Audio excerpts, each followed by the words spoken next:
Hi there, my name is Noble Smith, and I'm the narrative designer on Killer Instinct. And I'm Adam Eisgreen. I'm the creative director for Killer Instinct. When I first came on board about a year ago, we would just start talking about how we wanted to make these characters come to life even more. Because the characters were incredible, but we wanted to bring in like this rich backstory. And I remember the moment in your office when we were talking, I don't know, like 8 months ago or something, where you were like, what if it's Khan Ra who brings Idol back to life? Shadow Lords mode, obviously, you're going around collecting all these artifacts, and Khan Ra's the broker, right? Yes, he's the Emporium guy. Yeah, he's the Emporium. And that was, we wanted to do something like a Japanese... That was an homage to Japanese games. Yeah. And we're like, let's take the best character that we've got that's all about dealing in artifacts anyway. Yes. He just stole them all before. And let's make him the guy that you're buying and selling from, right? Yes. How great will this be? You'll make a fine specimen. You know, even in the Shadow Lords tests that we're doing right now, before the mode's released, we've got people that are like, I don't trust Khan Ra. I don't trust this guy. Yeah, you shouldn't. You shouldn't, right? Like, I'm giving him all this stuff, and I don't know what he's doing with it. Yeah. We've gotten this actual feedback from user research, right? Right. As people are playing. And I love that, right? I do too. I think it's hilarious because he is taking all the stuff you're giving him, those astral gems, and he's going to reanimate Idol. That's exactly right. One of the other funny things about Idol was when I was doing the in-game dialogue, I was like, what should he say? And you were like, nothing. Nothing. He says one thing, Right. which is when he's resurrected by Khan Ra Yes. in the cinematic, and that is I serve no one. no one. But And that's everything else is like, Yeah, because, you know, we wanted that wonderful contrast between, you know, if we look at the Shadow Lords, right, we want them all to represent things that are very kind of iconic. Yeah. And so Gargos is our thinker. he's like right? Tim He's Curry Rodin from Legend. Yes, Right? he's like- Exactly. This super arrogant, like, can go Right. between being calculated and cool and completely and just rage-filled. blind mad rage. Mad rage. But we wanted Idol to always represent, like, unchecked id. He's right? just straight up Just id. desires just manifest.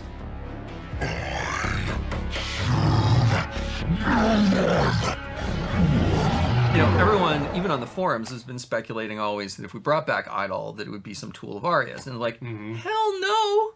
Arya hates all of these things. Yes, she is Right? the shepherd of humanity. Right. That was her original program. Aliens die. Like, ghosts, get out of here. Werewolves die.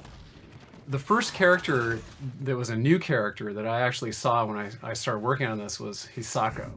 It was still concept stuff, but it was pretty far along. And I remember thinking, my God, this character is so cool. What is her story? My original idea was all about, like, she had the power to generate shadows and then she could, like, totally inhabit them. And this kind of ran us onto this whole train of what cultures really embody something that could be really fun to kind of play off those ideas. And as we looked at, like, all of the Japanese lore behind ghosts and spirits, and then looked at how they'd been modernized, we kind of saw a great opportunity to bring this character into something that would be modern and fun in Killer Instinct.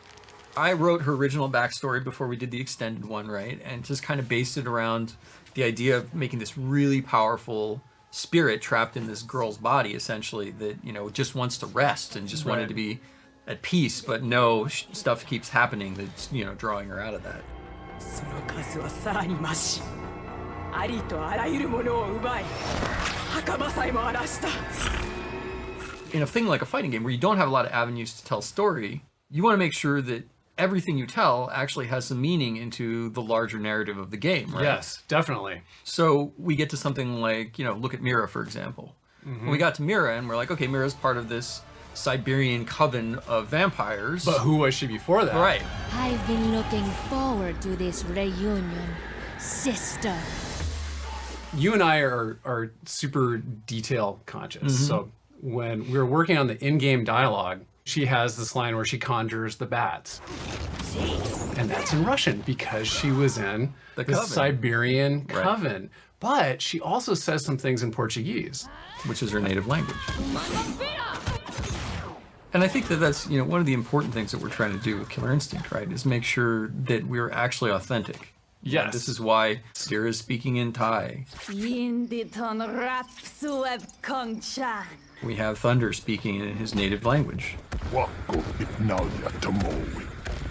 have, you know, Hisako speaking nothing but Japanese.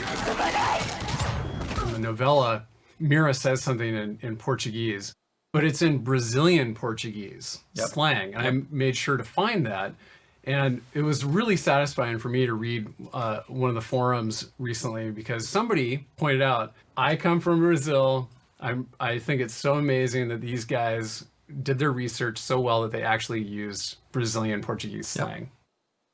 So let's talk about the lore and the world. Why is it so important that we've grounded our game in a semi-plausible world?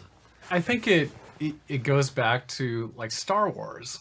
The thing that struck me when I first saw Star Wars in the theater was how dirty everything was. Yeah, the rebellion was intentionally worn down, right? Yeah. They were worn. They'd been through stuff. And the Millennium Falcon was just all kludged together. And so I was like, whoa, this is real. This feels real. And that's what we have to do as writers and creative people is draw on the real, change it, mix it up. That's what makes it resonate with people. For me, it's relatability to the characters, like Hisako, her Naginata, and the clothing that she's wearing, the pattern on the silk robe, the prayer beads that she has. Right. They're drawing on the real world to create a trope character. Exactly. I'm always fond of saying I like a little fantasy in my reality. Mm-hmm. And I think that applies here. I like a little bit of reality in my fantasy. That's a great way to say it. Right. You and I are always getting stuff edited for our whole careers. Totally. We've been writing stuff and somebody edits it and gives us notes. And sometimes they're really stupid, especially if they're like notes from a company. So I had this idea to create the manual for the Stalker unit. Right. The unboxing manual. Right, the quick start guide. Quick start guide. Yeah. You started to do notes, I think, and then you're like, what if the notes are actually from the lawyer? And it was funny because they all started as actual things in the lore. Like we talked about something with Dr. Aaron Gupte, right? Who's the one who she originally brought back to Winter Units. And then I'm like, well, I don't know if we want to go into this right now in the blah because of this. And I kept those Yeah, in. no, you did. They're verbatim. Like they're the notes so from the lawyer. And but I think that's the wonderful thing we've had with Ultratech, right? Is because Ultratech is this mega ridiculous corporation that has all of this power, but yet we want a world where they actually function. They're not just some like twisty mustache villain. Medical miracles. Crop genetics. Top 40 entertainment. Ultratech provides all of this and more. And they have to be a bunch of bureaucrats. Yes, that too, right? So that they're just encased in it. And that's why Ultratech is such a great kind of villainous organization. Exactly. We're trying to make a world that's got enough that you can relate to it, that you can put things in context so you understand that these people exist in a world where, like, yes, there is still holidays and people still go on vacations and there is still problems going on in the world, and this is just part of that.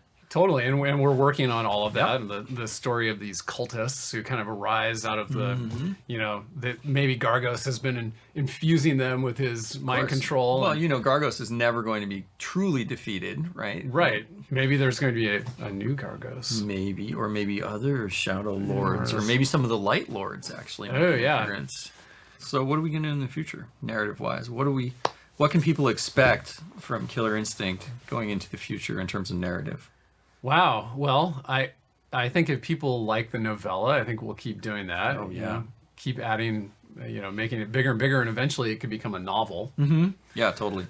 And I love the idea of what happens after Shadow Lords. Yeah. We've had the story of this alliance coming together and working together to defeat Gargos. What happens if they win? Or what happens if they lose? Mm-hmm. We could have a whole multiverse thing going on. Oh, yeah, and we're going to have to make that decision, right? Yeah. When it comes down to canon. What actually happens? What is the end? I mean, that's the thing, I think, for me, is just we've created this really wonderful world of Killer Instinct, and I just want to see it go forward and become greater and greater in terms of the love for the characters and the world that we were trying to build.